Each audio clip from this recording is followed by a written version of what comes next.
आज की कहानी अमीरी और सफलता का रहस्य बताने वाली विश्व प्रसिद्ध पुस्तक बेबीलोन का सबसे अमीर आदमी से ली गई है। कहानी का शीर्षक है बेबीलोन की दीवारें। पुराने दिनों का योद्धा बूढ़ा बंजर उस रास्ते की रखवाली कर रहा था जो प्राचीन बेबीलोन की दीवारों के शिखर तक जाता था।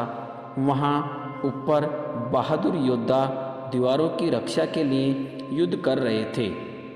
उनके ऊपर इस महान शहर के लाखों नागरिकों का भविष्य निर्भर करता था।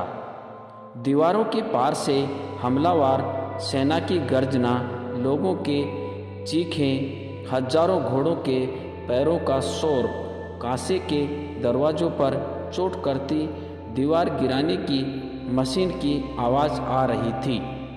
दरवाजे के पीछे के रास्ते पर भाले लिए सिपाही प्रवेश द्वार की रक्षा के लिए खड़े थे। अगर दरवाज़ा टूट गए, वे इस काम के लिए बहुत कम संख्या में थे। बेबीलोन की मुख्य सेना उसके राजा के साथ दूर पूर्व में एलामाइटस से संघर्ष में व्यस्त थी। उनकी अनुपस्थिति में शहर पर आक्रमण की आशा नहीं थी, इसलिए रक्षा करने वाली सेना बहुत छोटी थी। आशा के विपरीत उत्तर से असीरियन की सशक्त सेनाएं आ रही थी।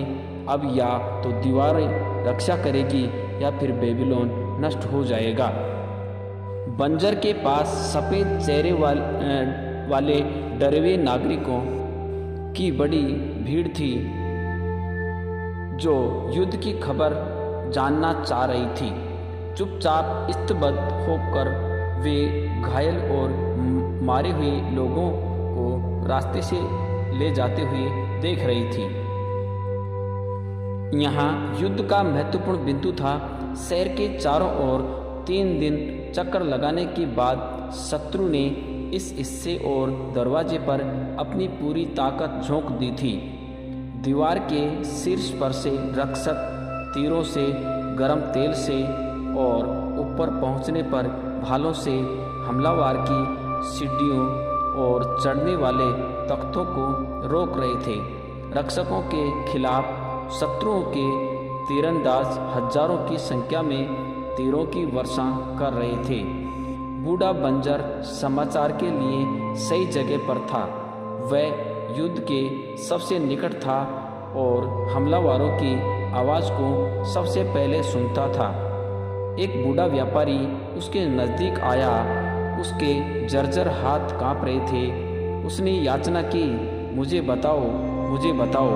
वे अंदर नहीं घुस सकते। मेरे बेटे राजा के साथ है। मेरी बूढ़ी पत्नी को बचाने के लिए कोई नहीं है। वे मेरा सामान चुरा लेंगे।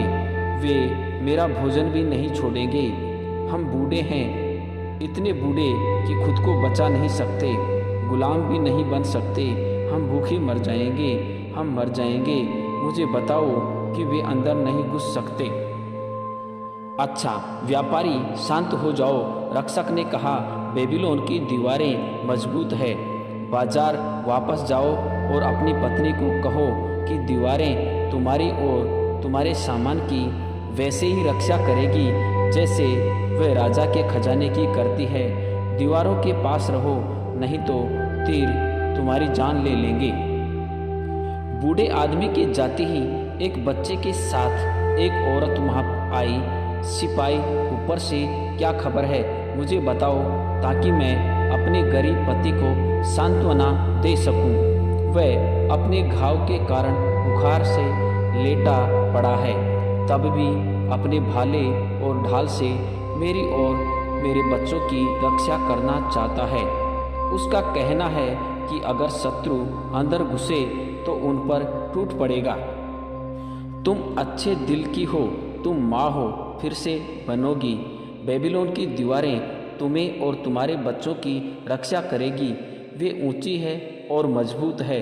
क्या तुम हमलावरों पर गर्म तेल फेंकते हमारे बहादुर सिपाहियों की गर्जना नहीं सुन रही? हाँ, मैं सुन रही हूँ। और हमारे दरवाज़ों पर दीवारें तोड़ने वाली मशीनों की टकराहट भी सुन रही हूँ। अपने पति के पास जाओ, उसे बताओ कि दीवारें मजबूत है और कोई भी चोट सह लेगी। ये भी बताओ कि दीवारों पर चढ़ने वालों को भालों का सामना करना पड़ेगा। अपने रास्ते जाओ और इमारतों के पीछे हो जाओ। सेना के आने के लिए बंजर रास्ते से हट गया। जैसे जैसे कांसे की ढालें और अन्य सामान अंदर गए, एक छोटी बच्ची ने उसका कमरबंद खींचा। सिपाही, कृपया बताओ, क्या हम सुरक्षित हैं? उसने याचना की। मैं अजीब आवाज़ें सुन रही हूँ। मैं खून से लथपथ लोगों को देख रही हूँ। मेरा परिवार, मेरी माँ, मेरे छोटा भाई और बच्चे, क्या होगा? गंभीर बूढ़े योद्धा ने पलकें झपकाई और बच्ची को देखते हुए अपने चेहरे को उसके पास ले आया। छोटी बच्ची, डरो मत, उसने उसे समझाया। बेबीलोन की दीवारें तुम्हें, माँ को, छोटे भाई को और बच्चों को सुरक्षित रखेगी। तुम जैसे लोगों की सुरक्षा के लिए रानी सेमिरनिस ने 100 साल पहले उन्हें बनवाया था। वापस जाओ और अपनी माँ, छोटे भाई और उस बच्चे को बताओ कि बेबीलोन की दीवारें उनकी रक्षा करेगी और उन्हें डरने की जरूरत नहीं है। हर दिन बंजर वहाँ खड़ा रहा और सेना को रास्ते से ऊपर जाते हुए देखता रहा। तब तक वे लड़ते हुए लहूलुहान नहीं हो गए या वीरगति को प्राप्त नहीं हुए। उसके चारों ओर डरे हुए नागरिकों की भीड़ थी जो जानना चाह रही थी कि दीवारें टिक पाएगी या नहीं। उन सबको उसने एक बूढ़े सिपाही की गरिमा से जवाब दिया, बेबीलोन की दीवारें तुम्हारी रक्षा करेगी।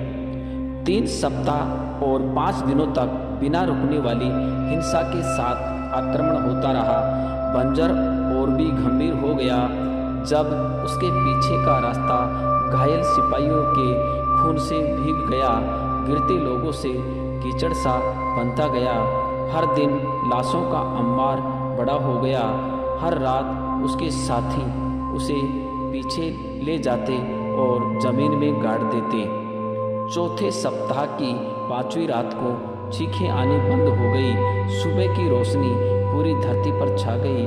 पीछे लौटती सेना की धूल से बने बादल पसर गए। रक्षकों ने जोर से गर्जना की। इसका मतलब साफ था, दीवारों के पीछे सेना ने वापस गर्जना की। आंधी की तरह ये गर्जना पूरे शहर में छा गई। लोग अपने घरों से दौड़ पड़े। सारे रास्ते भीड़ से भर गए। हफ्तों से दबा हुआ डर उल्लास की आवाज़ में निकल पड़ा। बैल के मंदिर की मीनार के शीर्ष से विजय की ज्वाला निकल पड़ी। संदेश फैलाने के लिए नीला धुआं आकाश छूने उठ चला।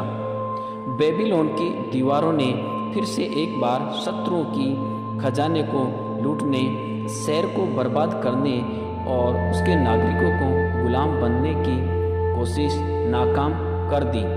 बेबीलोन कई शताब्दियों तक टिका रहा क्योंकि यह पूरी तरह सुरक्षित था। उसके पास और कोई चारा नहीं था। बेबीलोन की दीवारें इंसान की सुरक्षा की जरूरत और इच्छा का गहरा प्रतीक थी। ये इच्छा इंसान की नस्ल में है। ये आज भी उतनी ही मजबूत है जितनी पहले थी, लेकिन हमने इस लक्ष्य को पाने के लिए बड़े और बेहतर प्लान बनाए हैं। आज के दिन बीमा, बचत खाते और निवेशों की मजबूत दीवारों के पीछे हम उन अनपेक्षित त्रासदियों से सुरक्षित है जो किसी भी दरवाजे से अंदर आ सकती है। हम बिना जरूरी सुरक्षा के नहीं रह सकते।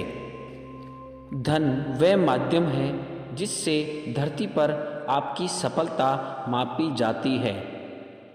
धरती द्वारा दी गई श्रेष्ठ चीज़ों का आनंद धन से ही उठाया जा सकता है। धन उनके पास प्रचुर मात्रा में रहता है जो इसे पाने के सामान्य नियमों को समझते हैं। धन आज भी उन्हीं नियमों से संचालित होता है जिन नियमों से 6000 साल पहले बेबीलोन के अमीर लोगों के समय वह नियंत्रित होता रहता था। आइए हम इस अमीर बनने के महान रहस्य को अपने जीवन में अपनाकर हम भी अमीरी के मार्ग पर अग्रसर हो। थैंक यू, धन्यवाद।